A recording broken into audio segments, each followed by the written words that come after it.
Cameron. I'm the Executive Officer here at the Royal Historical Society, and I'm very pleased to welcome you all tonight. This exhibition, which has been curated by Zoe, who's sitting there in the second row on PowerPoint duties, has been absolutely terrific. It's been a big departure for us. You'll notice in the title that we had to say Melbourne in the 1970s, because everyone would assume that if it was Melbourne in the 70s that our RHSV would be talking about the 1870s. So we've zoomed into the future in one giant leap. And the 1970s, like most people here tonight, I think was my decade. I didn't grow up in Melbourne though, so I have very little understanding of the Sharpie culture, so I'm going to be educated tonight. But it was a fabulous decade to be young and alive, and I think we were very fortunate to be around at that time. And I wish, you know, when I look at my children now, I sort of wish they had some of the devil may care that was around in the 1970s. They're all very earnest these days. Anyway, enough of that, enough of me. I'm here to introduce Julie Mack, who probably needs no introduction at all, and she's just come straight from the ABC, where she's been entertaining drive time with stories of Sharpie culture.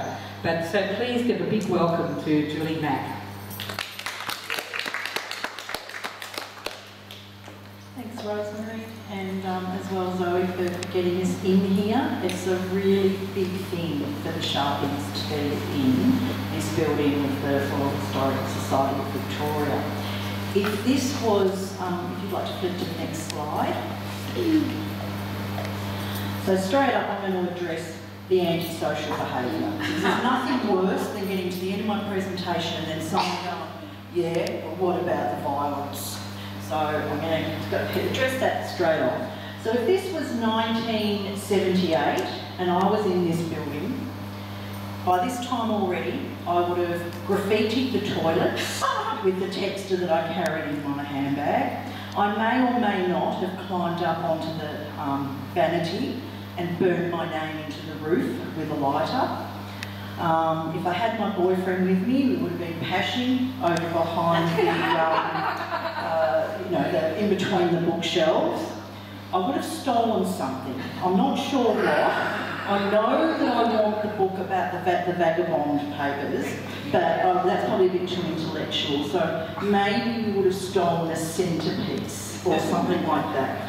Then we would have created some kind of commotion, and that may have been involved knocking something over, making a noise, banging, and then when people looked at us like this and it was time to leave, we would flounce out loudly, probably dropping the F-bomb and the C-bomb, saying we didn't want to be in here anyway, and then depending on how spiteful we felt, every time we walked past, we may or may not have banged on the windows and shouted through open doors. So that sort of gives you an idea of what was going through through my mind back in those days. So if you'd like to change slides, please. Yes, so thank you for having us here. Thank you for And it's when you said about the 1870s, well, I'm going to actually start with the 1870s. Melbourne has a very long association with rebellious youth. And in the 1840s, they brought a shipload of young boys out of a reform school, the Parkhurst boys, and they were brought here as apprentices and things like that. And they kind of had their ticket of leave. They had to serve under their master. But depending on where the master was, once they'd earned their money, there was a lot of free time, especially once the gold rush started. Unlike England, they were warm in the summer, there was plenty of food, there was plenty of work and a lot of freedom. So the young kids started running amok in Burke Street very, very early. But it wasn't until the 1870s where they were given the name the Larrikins. And supposedly it was Sergeant Dalton, I think it is, yeah, big red-headed Irish cop, and he was trying to give evidence in the Melbourne Magistrates Court, and his Irish accent was so strong, and he was saying they were a larrikin in the street, and they wrote down that they were larrikins.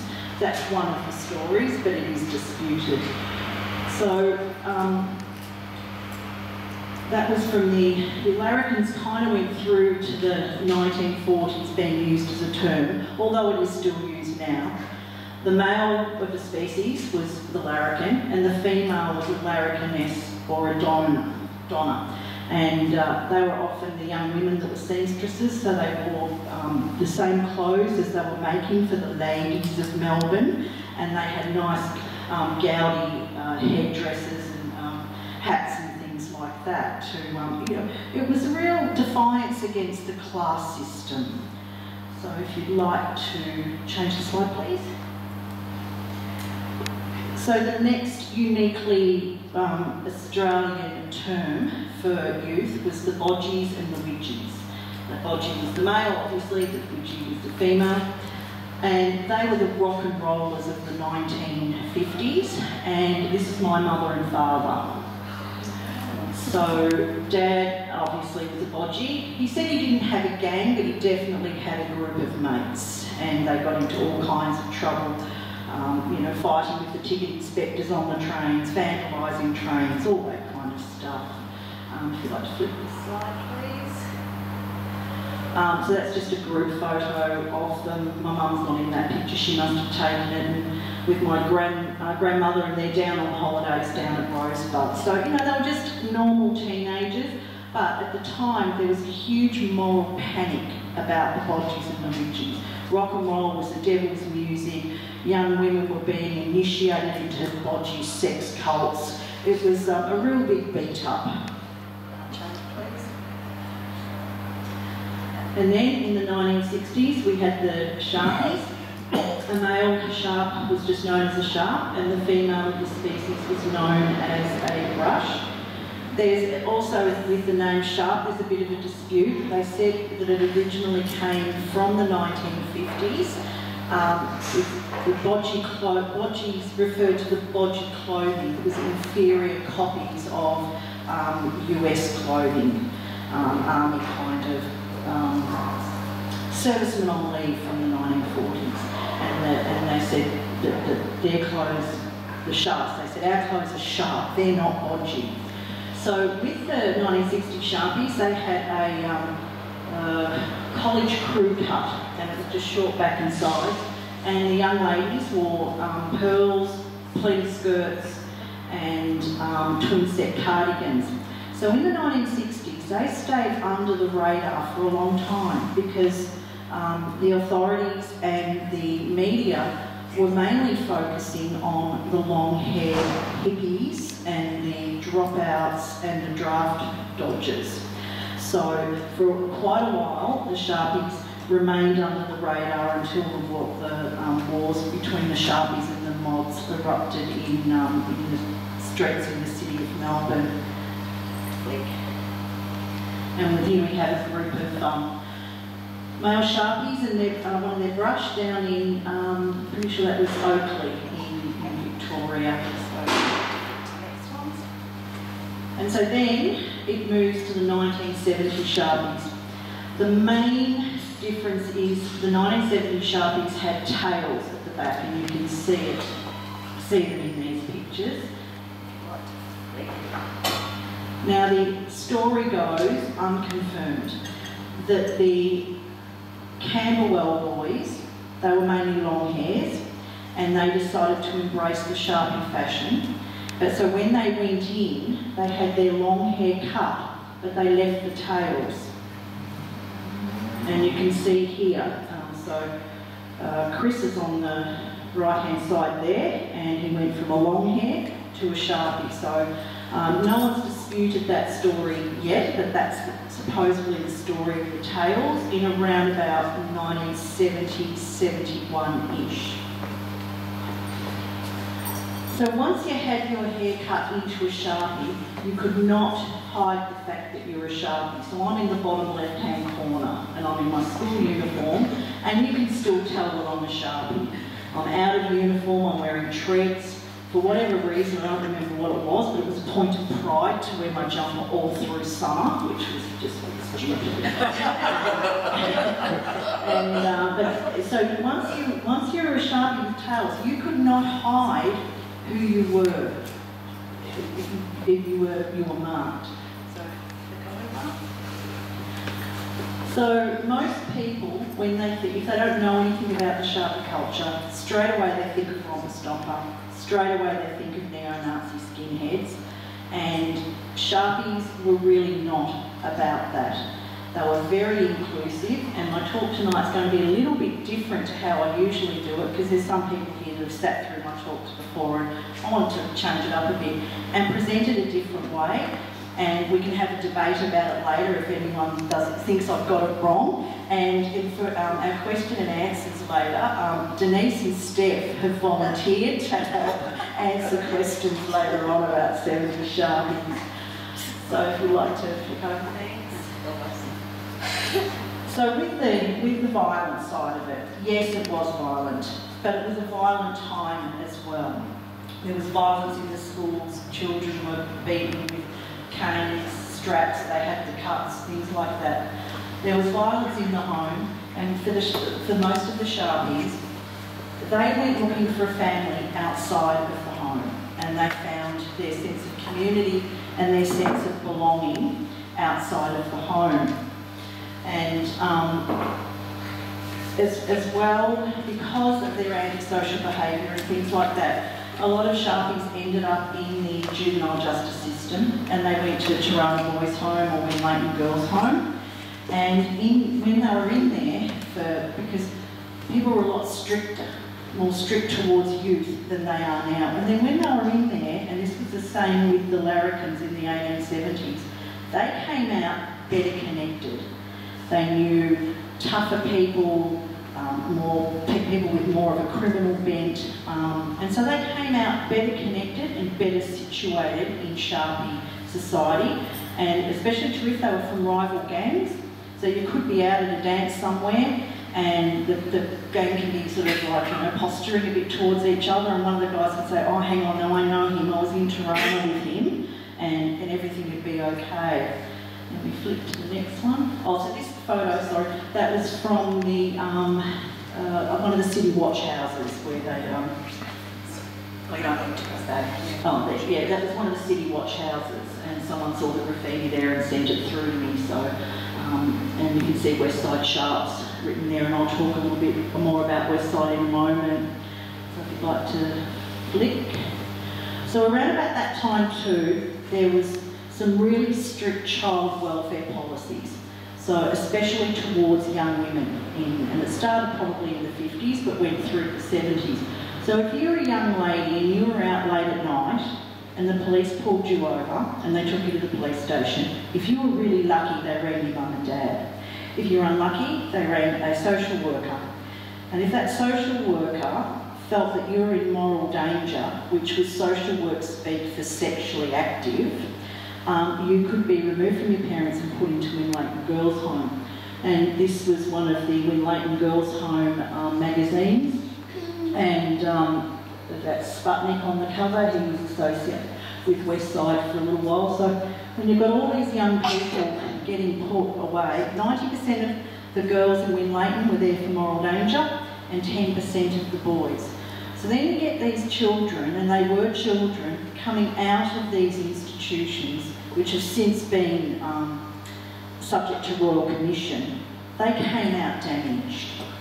The girls came out tattooed, some of them came out confused if they'd been doing some same-sex sexual experimentation, and then they were embarrassed. It changed their lives being in those places, and I believe the government's paid out quite a bit of money since then.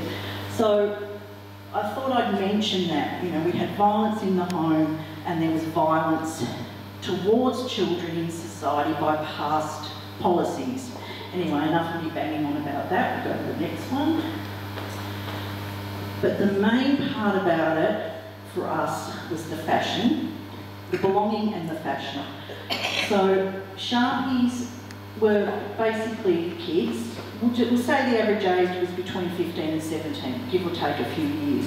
So these young men and young women were paying out their hard-earned apprentice wages or shop wages, and they were getting fine Italian knit cardigans, custom made. And you can see a receipt there from an original Conti cardigan. There are other brands as well. There was Sam's Knitwear, and later on it became commercial when the fashion industry realised they could make some money out of youth.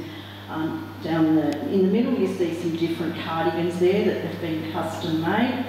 Young men and some young women also had their trousers tailor-made, and they also had their shoes handmade. So it's pretty impressive for a bunch of kids. Sharpies also had a specific headwear that they wore. They favoured the lumberjackets and miller shirts up the top. Braces, which is a little bit of a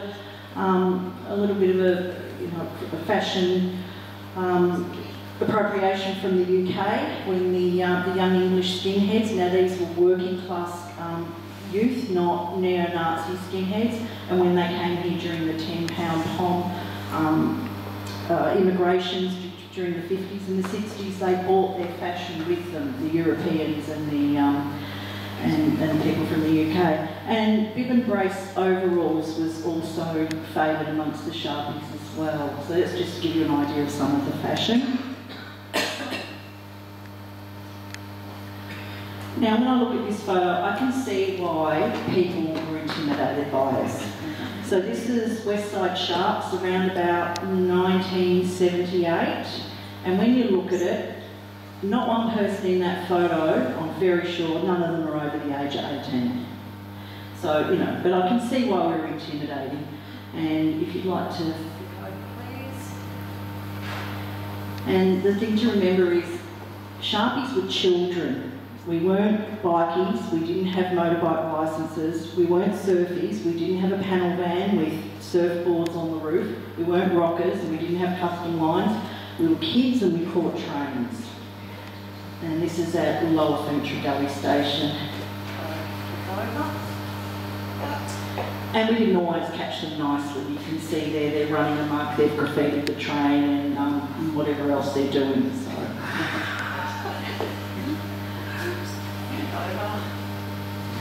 But as with all of the youth subculture that I've mentioned, there was always a strong police pushback and police presence.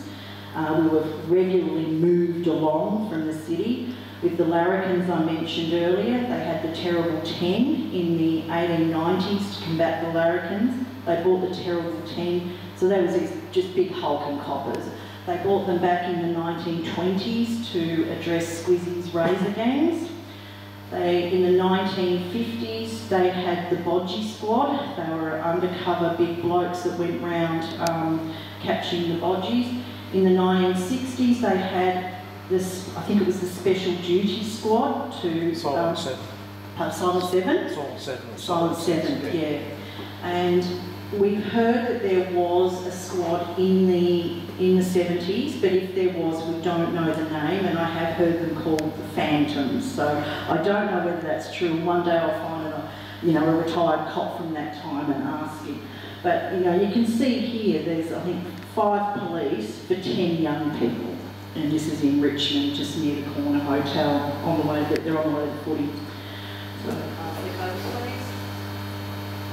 but it wasn't always bad. So this was New Year's Eve on Flinders Street Station one time, and we were catching the last train home. So yeah, the cops were happy to have a bit of a pose with us, underage drinking.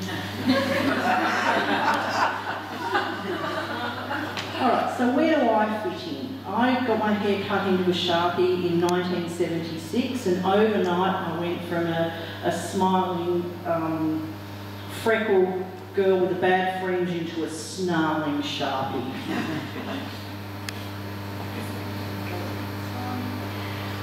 The first gang kind of thing that I was involved in was the Croydon Boys. That was in at the end of 1976. They weren't Sharpies, they were just the local louts.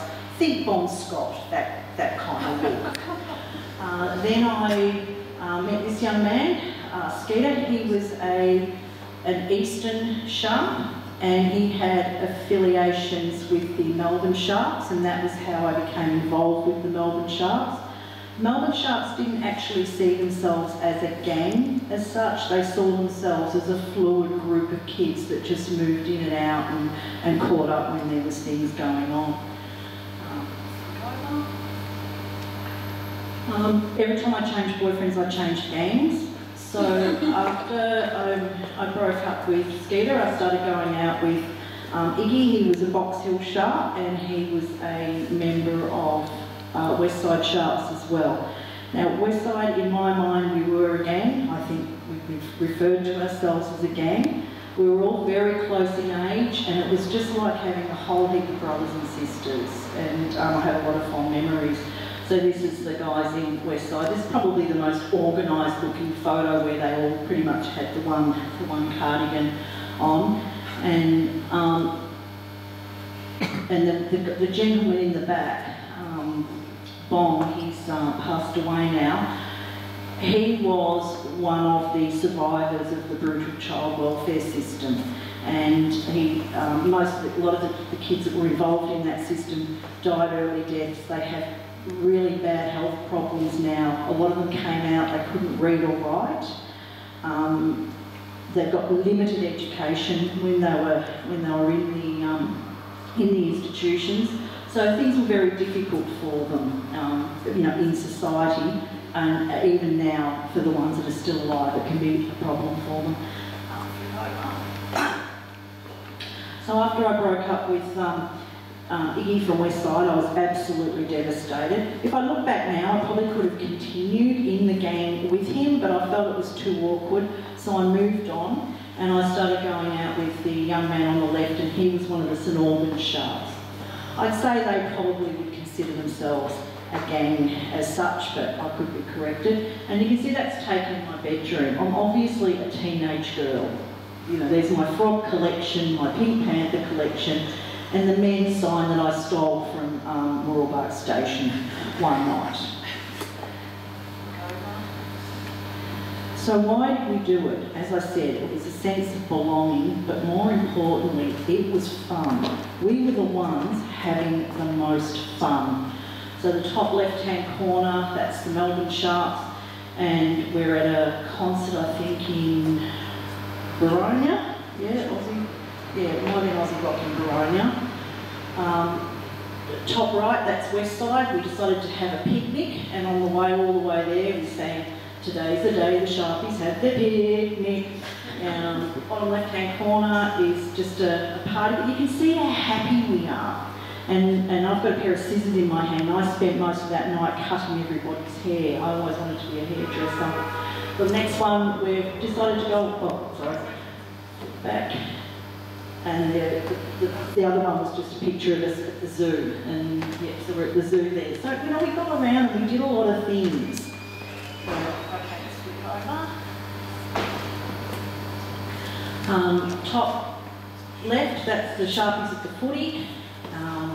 The bottom left, that's Iceland. Iceland was an ice skating ring in Ringwood, and every Sunday night they had live bands at Iceland. We got to see the best music up live and up close. So when I was 14, I got to meet Angry Anderson, Rose Tattoo with another kind of a Sharpie favourite band, and there wasn't much opportunity for underage kids, people under 18, to actually see live music up close, and we were lucky. We got to see Rose Tattoo and the Angels, AC/DC, Hush, Sherbet, Skyhooks. I could go on, but we got to see. In fact, Denise skated with Bon Scott out on the ice because it was that close and personal. And the one on this one here is a group of Sharpies at the show. This was probably, I think, 1979. I know a couple of them. And so we were always at the show, we were at Moomba or anything like that. And so the kind of, and if you'll notice in that photo there, in the black and white one, it's very different to tell the boys and girls apart in a way. And when I was talking about the previous subcultures, the 1970s was the first time when the word Sharpie described the both the male and the female. So the genders are starting to shift a bit.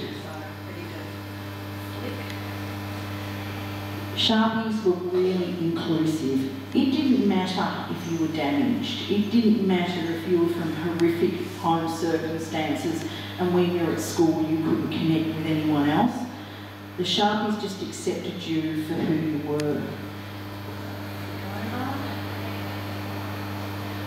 So now I'll talk a little bit about gender. I've just finished doing gender studies this semester at school. I'm trying to make use of my uni studies, which I'm not going to ever use again. This was the kind of, this is how being male or female was presented to us in the 70s. That, Farrah Fawcett was what you aspired to, and if you look at the girls, some of the girls in my high school photo, they've got that Farrah Fawcett hair. And then there was, James Bond and the violence and the villains and things like that. So we knew that it was unlikely we could ever be at that level. And these were some of the people that I admired. The girls on the left, they were local girls from my area. They were a little bit older, and I looked up to them, and at times they handed down their cardigans to me. And I loved Susie Quattro, and when I sort of see her with the gang behind her, I think that she had a far bigger influence on me than I realised as a young person. So here we go. You can see that the Sharpie boys and the Sharpie girls, they pretty much wore the same clothes. Girls sometimes wore skirts, but most of the time they dressed just like the boys. So that's me on the left, and that's my friend Andrea. So Andrea was 14 when that photo was taken.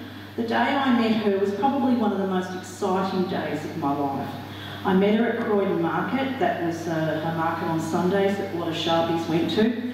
And Andrea had absconded from Leighton. She was on the run with another girl. And I met her, and it was one of those times when you just become instant best friends with someone. We just spent the rest of the day just running amok and being really antisocial. And the day ended with, we were walking through the oval at Croydon back to Andrea's house, and an old Jag drove into the oval and chased the girls. They just took off and started running, and some big blokes jumped out of the Jag, grabbed them, bundled them in and drove them off. And it was one of the girls' fathers, and they were getting them and returning them to Win Leighton. And the hard thing about Win Leighton was the girls often went into Win Leighton because they were out late at night. And sometimes their mum and father didn't want them out late at night. So they'd get put in Win Leighton as like a punishment because they were uncontrollable. They'd be made wards of the state, but then they'd be given weekend leave to go out and go to all the parties and the places unsupervised that their parents wouldn't let them go to in the first place. So it was really quite bizarre. And another nasty thing about Win Leighton is they also tested the contraceptive drug Depo-Provera on the girls in the 1970s, and that wasn't released, I think, until the early 90s for Australian women. So the government has a lot to answer for. So if you'd like to, as you can see. So here we have another girl. This is Penny. Penny, as you can see, she's heading up the group of Sharpies, and no one's concerned at all. And I've asked Penny if I can tell this story, and she's okay with it. So Penny was a Greek immigrant, and she came to Australia, I think, when she was about 6. And when she went to school in Hawthorn, she couldn't speak English, and the teacher couldn't pronounce her name. Her name was Paravesky, and the teacher said to her, "Look, we'll just call you Penny." And she said she was okay with that because she needed to be anglicised to fit in. But her identity was stripped away from her at that time. One of her other nicknames was Toothless Penny. She had a missing front tooth from fighting with the boys. She was pretty tough, and she, was really a lot of fun. But I just wanted to sort of show the toughness of the girls and how it was accepted, and then we'll look at the boys as well. So, please. Oh, here's just a group of the some of the girls from Westside, and a lot of those girls also ended up in Win Leighton just by being in the wrong place at the wrong time, and the divvy van coming over and pulling them over. So here we have the beautiful Vanessa. Vanessa's real name is Troy Davies. She was a trans Sharpie. or hung out with the Sharpies, and I wanted to add her to show how diverse the Sharpies really were. We accepted trans people, we accepted gays, we accepted lesbians, and it's far different from the way we're portrayed in just, you know, vicious thugs. We were very inclusive, you know, once you got through, you know, once you found out that you belonged.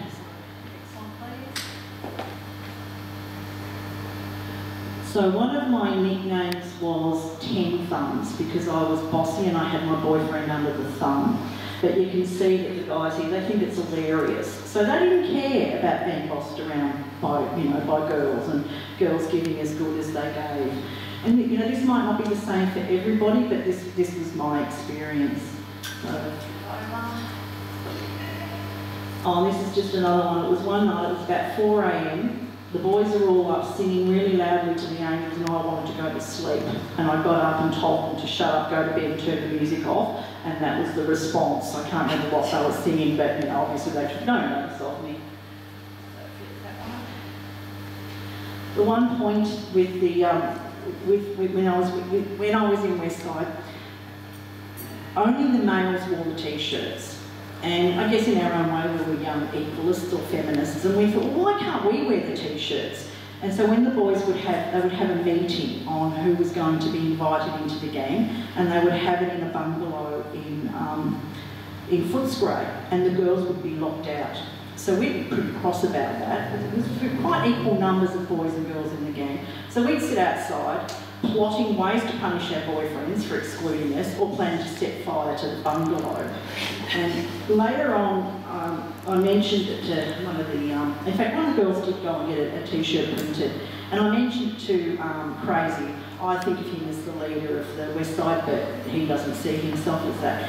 Years later, I mentioned it to him, and he said to me, no, it was always open for negotiation. So that was, that might have just been him being a bit, you know, anyway. So, but one of the other guys, one of the sort of the tougher West Side guys said to me, Julie, the reason we didn't want you to wear the t-shirts was you were girls, we already saw you as equal.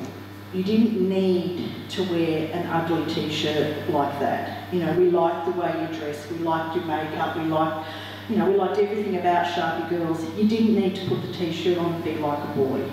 So I thought that was really sweet. Both Sharpie boys and Sharpie girls had tattoos. I got a small tattoo on my shoulder blade when I was 15, but when I went corporate, I had it cut out when I was 22.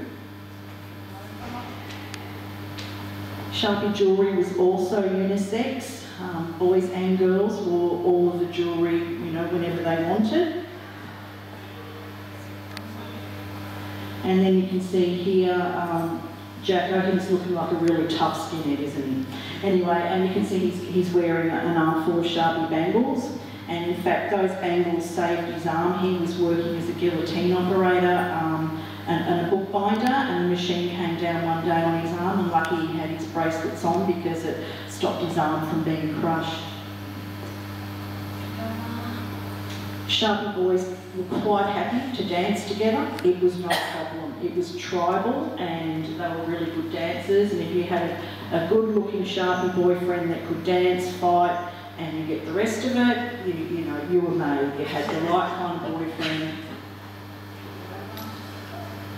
Sharpie boys were probably amongst the first heterosexual males to dye their hair. Here we have two of the Thomastown Sharps, and you know, they were probably one of the, you know, the most violent gangs. They wanted to be known as the toughest gang in Melbourne, and I think their leader and their 2IC, they both dyed their hair red like David Bowie. Sharpie boys were also the first male heterosexuals to pierce their ears as well. So this is a still from the Greg McCage film. If anyone hasn't seen it, it's worthwhile watching on YouTube. They were also free to wear eye makeup and makeup in public if they chose. And you know, there's not many men now that would wear makeup, but in fact I think I saw Shane come in before, and there was a period when Shane and the guys, they all wore, was it red, white and blue for David Bowie? Yeah. And that was in the early 70s. So this is a still from Concert for Bangladesh. So next. And so then, if the boys really wanted to, they could also dress up and have a bit of fun and not feel any shame or any embarrassment. And here we've got a couple of Sharpie boys that have decided to dress up in a wig, a school dress and a bikini top. And I kind of find this funny. I work part-time in a community-run fancy dress shop in a country town in Victoria. And a man came in the other day, and he was, you know, he's a farmer, and he had the goatee, the boots, and the flannelette shirt. And he said he wanted a wizard's costume. And I had a look around, I found this really great demon costume. So it had this long black velvet and demon horns, glowing eyes. It was a really good costume. But when he tried on the gown, it didn't fit him. And I said to his wife and to him, it's all right, I'll go and look through the witches' dresses. I know there'll be another velvet dress there that you can use. I found one. When I came back in, his wife said, he's not going to wear it. He won't be wearing that. It was because I used the word dress. If I'd used the word robe or gown, he would have said thanks and put it on and gone as this really awesome demon. And in the end, he wore a long velvet robe. But it just goes to show, you know, people just do feel funny about doing things that the Sharpies really didn't care about. On here we have Weasel in a skirt. So this was taken at Footscray Lacrosse, and now I'll talk a little bit about the diversity as well. So if you flip to the next one. So on the left is Crazy. He was a key lead person in Westside, and on the right is him Crazy in his lacrosse uniform. Lacrosse was a big part of life for Westside Sharks, and I didn't find all this out till later on, but Keith said to me, he was very forward thinking, and he said, I had all these young men that were full of testosterone and they were full of rage, and he said, and a way to manage them was to get them on the lacrosse field, and it's a pretty full-on game, and that was their way of getting their aggression out in a pro-social manner on the lacrosse field. And yeah, so that was, and with often too, if there was someone that was ultra-violent within the gang, that person would generally be managed out. And as you know, every group that you're in, even the CWA, there's always your resident sociopath, so that they would be managed out or managed, you know, have their energy managed. Westside were very inclusive, rather than being rivals with every gang that they met. They absorbed the Newland Sharps from Coburg in 1977. They also absorbed the Northside Boys, Southside Sharps, Eastside Sharps, what was left of the Melbourne Sharps. And if you'd like to, they also were strongly affiliated with the St Albans Sharps, and when you sort of got to the outer suburbs of Melbourne, that was when the diversity of the Sharpies you really noticed it. I was from the eastern suburbs, so it was very Anglo, but in this picture here you've got Anglo, Greek, Maltese and Ukrainian. So St Albans were quite happy to hang out with Westside, but they said, thanks but no thanks, we prefer to stay as St Albans, we don't want to necessarily come under your Westside banner. Next one. An attempt was made to sort of merge-ish, to make a really super gang with Thomastown Sharks, but they had a different agenda. They were very diverse. They had South African Sharks, Macedonian, Lebanese and Lebanese Muslim as well. So they were very, very diverse. Steph's in the background there. And you even have, there's even Chinese Sharpies. And so if anyone that was around in the late 70s can remember when when the Vietnamese boat people started arriving in Australia, and there was a big pushback against Asians and Vietnamese, the Sharpies didn't care. If the Sharpie was a good bloke and wanted to be part of the gang and, you know, meet whatever criteria there was, they were able to do that. This particular here, the picture here, they're looking pretty tough. This is a still from the Greg McCann movie. And the reason why I put it up is that was a huge concert. I think it was at the Showgrounds in about 1974, and there were Sharpies from every suburb wearing their T-shirts. So what they all chose to do, the head guys all talked amongst themselves, they all took their T-shirts off. So no one knew who was from where, what gang they were in, and they all just stayed there and enjoyed the music for the day. So what happened to us afterwards? Well, by the early 80s, we'd started to move to punk. A lot of that was to do with Shane. That's Shane in the top corner, the gorgeous blonde guy with the striped shirt.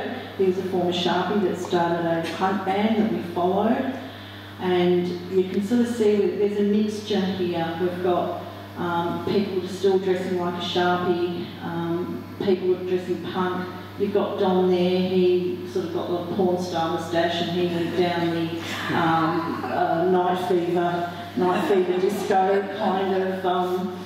kind of scene, but he still kept his, you know, Sharpie associations, and you can see Steph's a punk, Tony's a punk, and Brenda's still a Sharpie, Karen's sort of half Sharpie, half punk, so yeah, so we just sort of moved on to the next, next genre of music and fashion that we liked, and we liked the punk because it was hard, and you know, if you kind of liked the guys that looked like John Travolta, it was all about the opposite sex. Well, then you'd go and you'd grow your hair and go to the disco.